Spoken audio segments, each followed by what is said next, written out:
जय हिंद प्यारे साथियों, बहुत बहुत स्वागत करता हूँ आप लोगों को अपने चैनल वैकेंसी पॉइंट पर। दोस्तों आज आपके सामने मैं लेकर आया हूँ ये एक पेपर है जो कि जिसमें मैं पहले डिस्कशन करूँगा हिंदी के क्वेश्चंस का।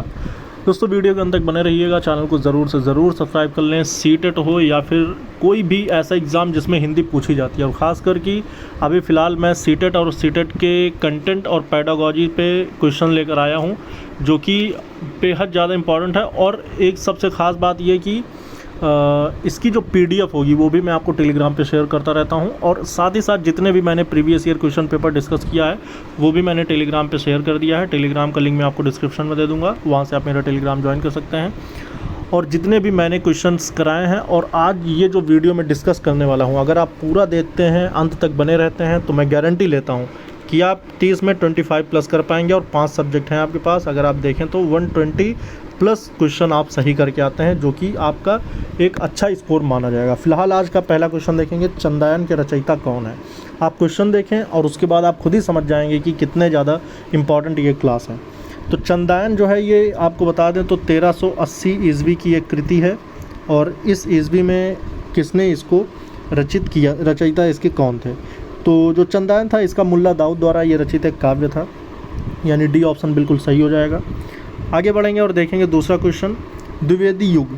द्विवेदी युग नामकरण किया गया है किसके नाम पर। दोस्तों ये बेहद ज़्यादा इंपॉर्टेंट क्वेश्चन है, बार बार रिपीट होता है। जो भी क्वेश्चन मैं करा रहा हूँ ये सारे के सारे इतने ज़्यादा रिपीट होते हैं कि आप इसी वीडियो का नोट्स बना लें। वैसे तो मैं पीडीएफ शेयर कर ही दूंगा टेलीग्राम पे, तो इसलिए उसको ज़रूर ज्वाइन कर लें। लेकिन अगर आप इसका नोट्स बना लेते हैं, वीडियो अंत तक बने रहिएगा, बहुत ज़्यादा इंपॉर्टेंट होने वाला है। तो इसका जो सही ऑप्शन होगा, देखिए द्विवेदी युग जो माना गया है ये सन 1900 से लेकर 1920 तक के युग को माना गया है।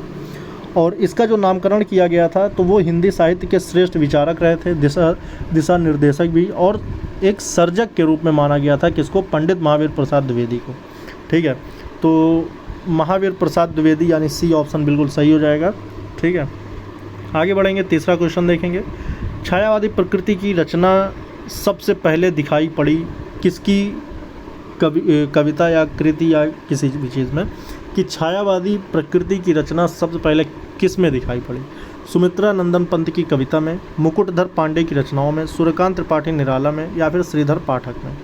4 ऑप्शन दिए हुए हैं, इन चारों में से कौन सा सही होगा। तो जो ये था, आपको बता दें कि जयशंकर प्रसाद की एक रचना आई थी जिसका नाम था झरना, जो कि 1918 में आई थी।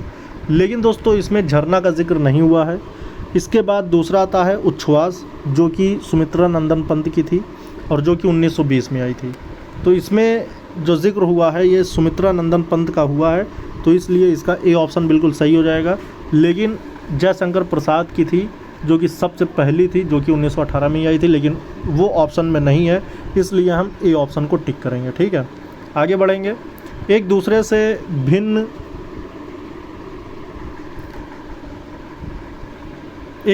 भिन्न नए नए विचारों एवं रचना शैलियों के जो 7 कवि प्रयोगवाद के कवि के रूप में प्रसिद्ध हुए, उनकी कविताओं के संग्रह का सही नाम क्या था।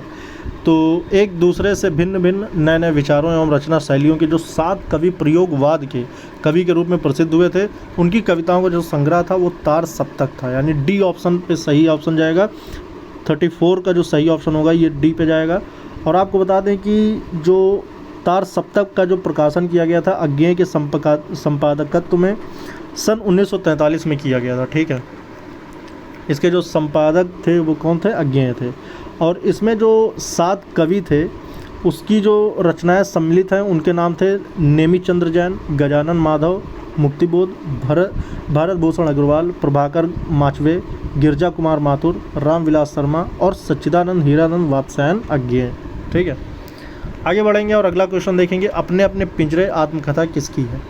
अपने अपने पिंजरे, ये आत्मकथा किसकी है। तो इसका जो सही ऑप्शन हो जाएगा 35 का, ये थी मोहनदास नैमिष राय की आत्मकथा। ठीक है, तो ये बिल्कुल सही ऑप्शन जाएगा बी। आगे बढ़ेंगे, इदन्नमम रचना किसकी है। जो इदन्नमम रचना है ये आपकी 36 का जो सही ऑप्शन हो जाएगा, ये है मैत्रेय पुष्पा द्वारा लिखित एक प्रसिद्ध उपन्यास है। ठीक, मैत्रेय पुष्पा यानी ऑप्शन नंबर डी। दोस्तों वीडियो को लाइक और शेयर करते रहें। डेली बेसिस पर आपको ये क्लासेस मिलती रहेंगी। बेहद ज़्यादा इंपॉर्टेंट है सी टेट वालों के लिए, यूपी टेट वालों के लिए और जितने भी एग्ज़ाम्स में हिंदी आती है उन सभी के लिए। तो आप सभी जो भी हिंदी में महारत हासिल करना चाहते हैं वो चैनल से ज़रूर जुड़ जाएं और आप लोगों के लिए बेहतर कंटेंट के साथ मैं क्लासेस प्रोवाइड कराता रहता हूं। 37 नंबर देखेंगे, कौन सा उपन्यास बालकृष्ण भट्ट का है? तो बालकृष्ण भट्ट का कौन सा उपन्यास है? तो उनका जो उपन्यास था वो था 100 अजान और एक सुजान। ये और इसके अलावा जो इनकी जो प्रसिद्ध उपन्यास रहे थे वो था रहस्य कथा और नूतन ब्रह्मचारी। ठीक है, किसके? बालकृष्ण भट्ट के। तो ऑप्शन नंबर है बिल्कुल सही हो जाएगा। आगे बढ़ेंगे और देखेंगे अगला क्वेश्चन क्या कह रहा है। गोदान उपन्यास की कथा वस्तु की कसावट में कमी आई है। गोदान उपन्यास की कथा वस्तु की कसावट में कमी आई किस वजह से? तो 38 का देखेंगे, बहुत कम चरित्रों को शामिल करने में, शहरी और ग्रामीण पृष्ठभूमि को विस्तृत और लगभग विरोधी वातावरणों को समेट लेने से, दार्शनिक श्रेणी के चरित्रों द्वारा लंबे भाषण तथा अल्पज्ञ चरित्रों द्वारा उपदेश दिलाने से, या फिर साधारण स्तर की स्त्रियों के साथ उत्कृष्ट कोटि की स्त्रियों को एक ही मंच पर ले आने से। तो गोदान उपन्यास की जो कथा वस्तु की कसावट में कमी आई थी उसका जो सही रीज़न था ऑप्शन नंबर बी होगा, जो कि शहरी और ग्रामीण पृष्ठभूमि को दो विस्तृत और लगभग विरोधी वातावरणों को समेट लेने से। ठीक है, 39 में देखेंगे तो 39 का जो सही ऑप्शन होने वाला है, कवि केशव दास की कौन सी कृति अपने वर्ण विषय की अपेक्षा छंदों की विविधता में भटक गई लगती है? तो 39 का अगर देखें तो 39 में जो सही ऑप्शन होगा ये हो जाएगा ऑप्शन नंबर ए, जो कि रामचंद्रिका केशव दास की रचित एक वन्य विषय की अपेक्षा। इसमें आपको बताएं तो रामचंद्रिका जो थी ये कवि केशव दास की कविता थी और जो कि 1601 ईस्वी में ये पब्लिश की गई थी। इसमें वन्य विषय की अपेक्षा जो छंदों की विविधता थी उसमें ये भटक गई ऐसा लगता था। इसमें वाल्मीकि रामायण के आधार पर रामकथा का वर्णन किया गया है। ठीक है, अब इसको पूरा अगर पढ़ते हैं आप तुरंत ही इसको देखकर समझ जाएंगे कि ये जो है रस से संबंधित है। और ये जो सूत्र दिया था किसने दिया था? भरत मुनि ने दिया था। विभावानु भाव व्यभिचारी संयोगादरस निष्पत्ति। ठीक है, तो ये जो सूत्र था ये भरत मुनि ने दिया था और ये जो सूत्र था ये किससे संबंधित था? रस से। 40 का जो सही ऑप्शन होगा। और इसका जो तात्पर्य क्या था, जो ये सूत्र लिखा हुआ है इसका तात्पर्य है विभाव, अनुभाव और व्यभिचारी भावों के संयोग से रस की निष्पत्ति होती है। ठीक है, आगे बढ़ेंगे और देखेंगे अगला क्वेश्चन, आदर्श हिंदी शिक्षक के लिए आवश्यक है। जो आदर्श हिंदी शिक्षक होगा उसके लिए क्या आवश्यक है? ये आपकी पैडागॉजी आ गई। पैडागॉजी का एक क्वेश्चन आपको देखने को मिल रहा है यहाँ पे। व्याकरण का ज्ञान होना, हिंदी साहित्य का ज्ञान होना, शुद्ध उच्चारण करना या उपर्युक्त सभी। फिलहाल तो देखने से लग रहा है कि इसका जो सही ऑप्शन होने वाला है ये चारों के चारों हो जाएगा। मतलब व्याकरण का ज्ञान भी होना चाहिए, हिंदी साहित्य का ज्ञान होना चाहिए, शुद्ध उच्चारण आना चाहिए, ये सारी चीज़ें। ठीक है, नाटक शिक्षण की उपयुक्त विधि है। जो नाटक शिक्षण है उसकी उपयुक्त विधि कौन सी है? ये भी आपकी पैडागॉजी है। जो नाटक शिक्षण के लिए सर्वाधिक उपयुक्त विधि मानी गई है वो है आपकी कक्षा अभिनय प्रणाली। ठीक है, ऑप्शन नंबर ए बिल्कुल सही हो जाएगा।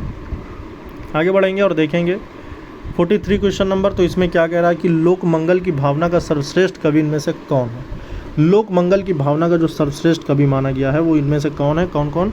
मलिक मोहम्मद जायसी, गोस्वामी तुलसीदास, सच्चिदानंद, हीरानंद वात्स्यायन अगेन या फिर मुक्तिबोध।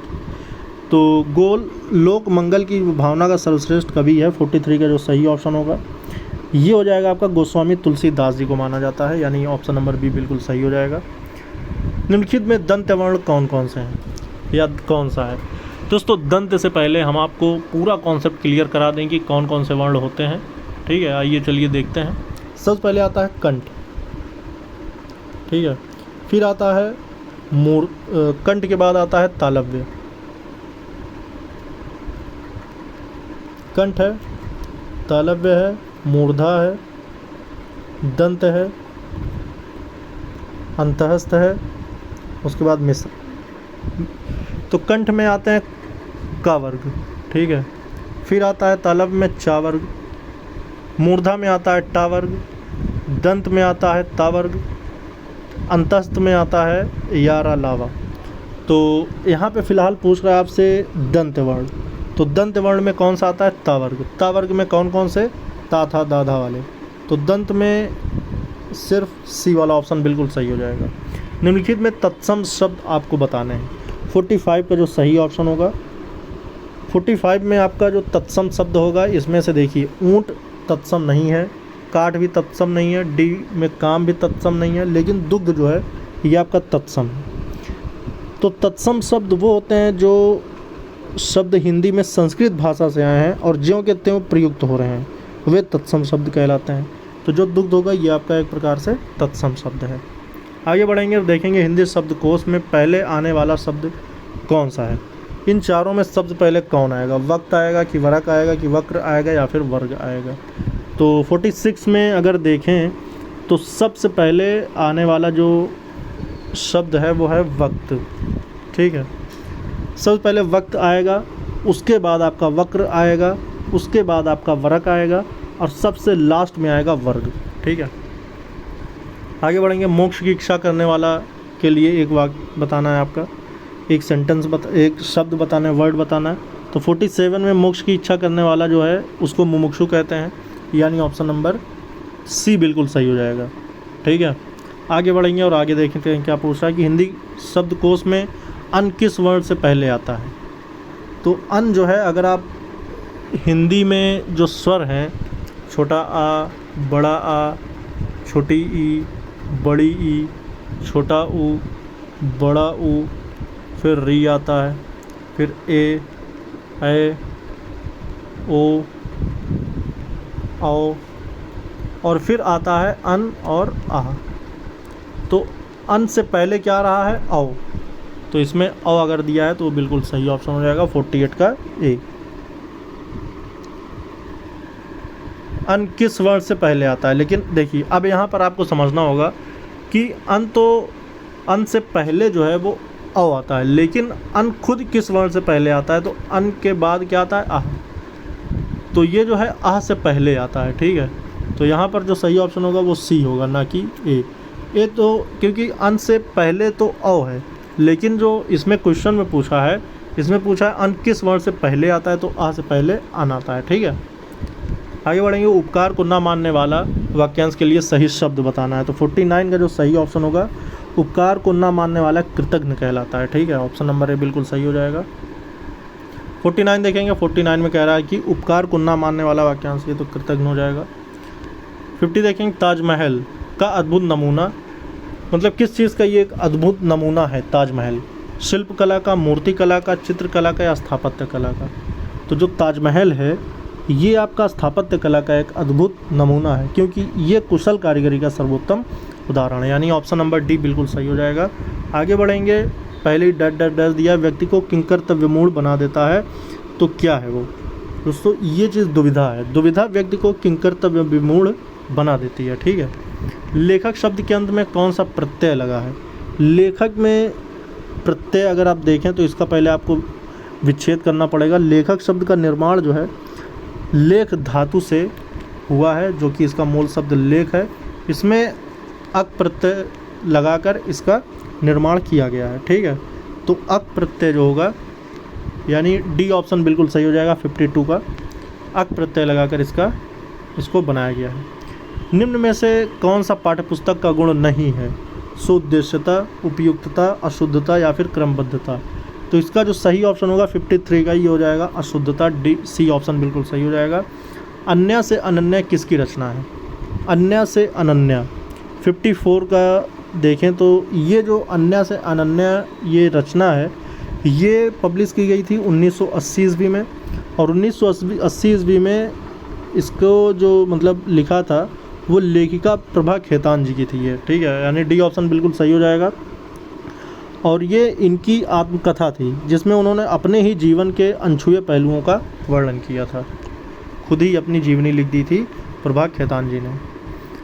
अब ये क्वेश्चन देखेंगे, इसमें क्या कह रहा है कि निम्नलिखित पंक्तियों में कौन सा अलंकार है? फूले का सकल महिषाई, जनु बरसा ऋतु प्रकट बुढ़ाई।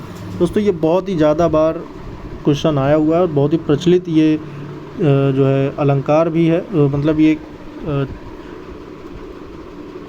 तो इसमें 55 में बताना है कि कौन सा इसमें अलंकार होगा।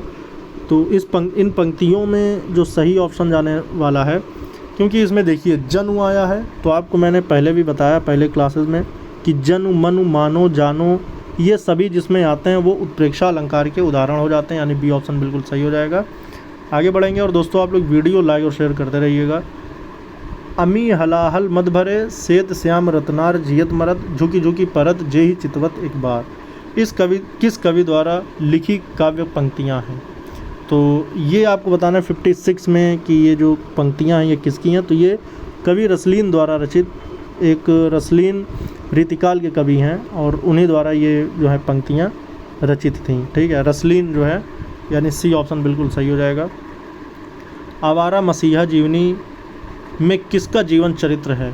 आवारा मसीहा 57 जो ये आवारा मसीहा था ये 1974 में प्रसिद्ध लेखक विष्णु प्रभाकर द्वारा लिखी गई थी ये, यानी 57 में शरद चंद्र चट्टोपाध्याय जो आवारा मसीहा थी, ये इसके जो लेखक थे ये बंगला में लिखी गई थी, जो बंगला भाषा है, और इसके जो लेखक थे ये शरद चंद्र चट्टोपाध्याय के जीवन चरित्र पर ये आधारित थी। ठीक है, और लिखा किसने था? लिखा था इसको विष्णु प्रभाकर ने, और इसमें जीवनी किसकी थी? शरद चंद्र चट्टोपाध्याय। ठीक है, किस नाम से? आवारा मसीहा, जो कि एक बंगला भाषा की थी। पिता कहानी के लेखक कौन है? पिता एक कहानी है जिसके लेखक आपको बताने हैं। तो 58 का जो सही ऑप्शन होगा ये हो जाएगा ज्ञान रंजन।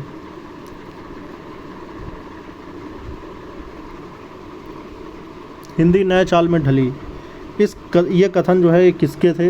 तो 59 का जो सही ऑप्शन हो जाएगा ये हो जाएगा भारतेंदु हरिश्चंद्र जी। और आज का अंतिम क्वेश्चन देखेंगे, हम दीवानों की क्या हस्ती है, आज यहाँ कल वहाँ चले। किसकी पंक्तियाँ हैं? तो इसका जो सही ऑप्शन जाएगा ये हो जाएगा आपका भगवती चरण वर्मा जी की ये जो है पंक्तियाँ हैं। और आज की वीडियो में बस दोस्तों इतना ही। उम्मीद करता हूँ हिंदी के इन क्वेश्चन से आपको बहुत ही ज़्यादा हेल्प मिलेगी, और आगे आने वाले एग्ज़ाम्स में ये क्वेश्चन जो होंगे ये आपको हेल्प ज़रूर करेंगे। लगातार चैनल पे होने वाली अपडेट्स के लिए आपको चैनल ज़रूर सब्सक्राइब करना चाहिए, जिससे कि आपको सारी अपडेट्स मिलती रहे। इस वीडियो में थे दोस्तों, जय हिंद जय भारत।